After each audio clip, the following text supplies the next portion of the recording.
Chapter 22 जल की पूर्ण विफलता। इस बार उतराई नई गैलरी से शुरू हुई। हंस अपने रिवाज के अनुसार पहले चला। हम 100 गज भी नहीं गए थे कि प्रोफेसर ने दीवारों पर लालटेन घुमाते हुए चिल्लाया, यहाँ आदिम चट्टानें हैं, अब हम सही रास्ते पर हैं, आगे बढ़ो। जब पृथ्वी अपने आरंभिक चरणों में धीरे धीरे ठंडी हो रही थी, तो इसके संकुचन ने इसकी पपड़ी में व्यवधान, विकृतियां, दरारें और खाया पैदा की। जिस मार्ग से हम आगे बढ़ रहे थे, वह एक ऐसी दरार थी जिसके माध्यम से एक समय में ग्रेनाइट पिघली हुई अवस्था में बहता था।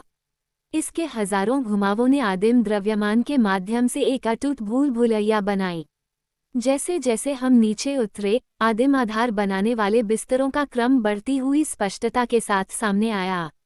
भूगर्भ शास्त्री इस आदिम पदार्थ को पृथ्वी की खनिज परत का आधार मानते हैं और उन्होंने पाया है कि यह 3 अलग अलग संरचनाओं, शिस्ट, गनीस और अभ्रक शिस्ट से बना है, जो उस अपरिवर्तनीय आधार, ग्रेनाइट पर टिका हुआ है। खनिज वैज्ञानिकों ने कभी भी खुद को प्रकृति का अध्ययन करने के लिए इतनी अद्भुत स्थिति में नहीं पाया था। बोरिंग मशीन, एक असंवेदनशील, निष्क्रिय उपकरण, पृथ्वी की आंतरिक संरचना की सतह पर जो लाने में असमर्थ था, हम उसे अपनी आंखों से देखने और अपने हाथों से संभालने में सक्षम थे। हरे रंग के नाजुक रंगों से रंगे शिस्ट के बिस्तरों के बीच से तांबे और मैंगनीज के धागे घुमावदार तरीके से बह रहे थे, जिनमें प्लेटिनम और सोने के निशान थे।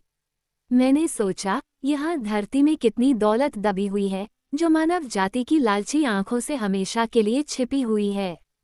ये खजाने आदिम समय की ऐंठन से इतनी गहराई में दबे हुए हैं कि उन्हें कभी भी कुदाल या कुदाल से छेड़े जाने का कोई मौका नहीं है। शिस्ट के बाद नाइस का स्थान आया, जो आंशिक रूप से स्तरीकृत था, जो अपनी परतों की समानता और नियमितता के लिए उल्लेखनीय था। फिर अभ्रक के शिस्ट आए, जो बड़ी प्लेटों या परतों में रखे गए तथा सफ़ेद चमकदार अभ्रक की चमक से अपनी परतदार संरचना को प्रकट करते थे। हमारे उपकरण से आने वाला प्रकाश क्वार्ट्ज के छोटे छोटे पहलुओं से परावर्तित होकर हर कोण पर चमकती हुई किरणें फेंकता था, और मुझे ऐसा लगता था कि मैं एक हीरे के बीच से गुजर रहा हूँ, जिसके भीतर तेजी से चमकती हुई किरणें एक दूसरे को हजारों चमकती हुई किरणों में तोड़ रही थीं। लगभग 6 बजे रोशनी के इस शानदार उत्सव में चमक में कुछ कमी आई, फिर लगभग समाप्त हो गई। दीवारें एक क्रिस्टलीकृत लेकिन उदास रूप ले चुकी थीं। अभ्रक को फेल्डस्पार और क्वार्ट्ज के साथ अधिक निकटता से मिलाया गया था ताकि पृथ्वी की उचित चट्टानी नींव बनाई जा सके, जो बिना किसी विकृति या 4 स्थलीय प्रणालियों के वजन को सहन कर सके। हम ग्रेनाइट की जेल की दीवारों के भीतर कैद थे। शाम के 8 बज रहे थे। अभी तक पानी का कोई निशान नहीं दिखा था। मैं बुरी तरह से तड़प रहा था। मेरे चाचा आगे बढ़ रहे थे। उन्होंने रुकने से मना कर दिया। वे दूर से बहते झरनों की कलकल की आवाज को उत्सुकता से सुन रहे थे।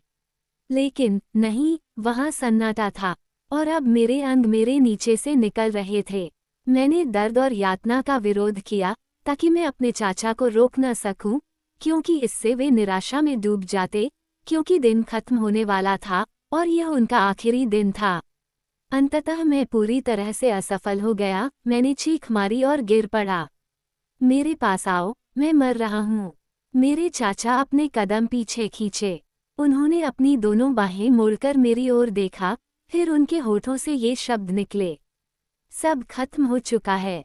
आखिरी चीज जो मैंने देखी वह क्रोध का एक भयावह भाव था, और मेरी आंखें बंद हो गईं।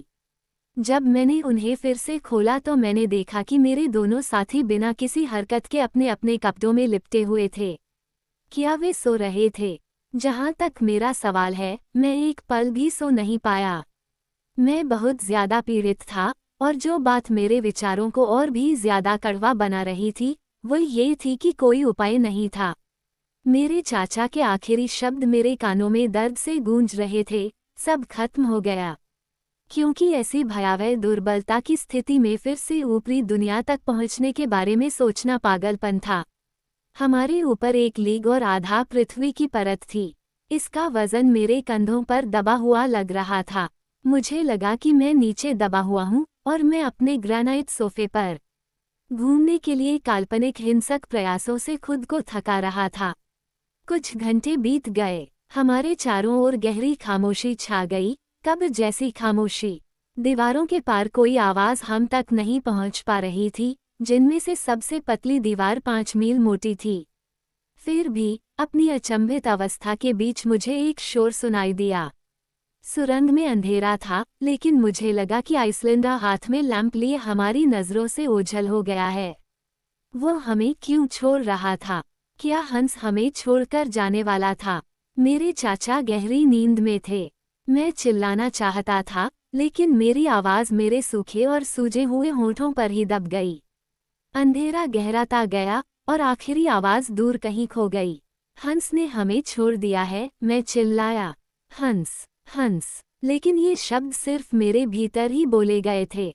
वे आगे नहीं बढ़े। फिर भी डर के पहले पल के बाद मुझे ऐसी असाधारण निष्ठा वाले व्यक्ति पर संदेह करने में शर्म महसूस हुई। ऊपर चढ़ने के बजाय वह गैलरी से नीचे उतर रहा था। कोई दुष्ट योजना उसे नीचे नहीं बल्कि ऊपर ले जाती। इस विचार ने मुझे शांत किया और मैं दूसरे विचारों में डूब गया। कोई भारी मकसद ही इतने शांत व्यक्ति को अपनी नींद खोने के लिए मजबूर कर सकता था। क्या वह खोज की यात्रा पर था? क्या उसने रात के सन्नाटे में कोई आवाज सुनी थी, दूर से किसी चीज की बुदबुदाहट जो मेरी सुनने की क्षमता को प्रभावित नहीं कर पाई थी?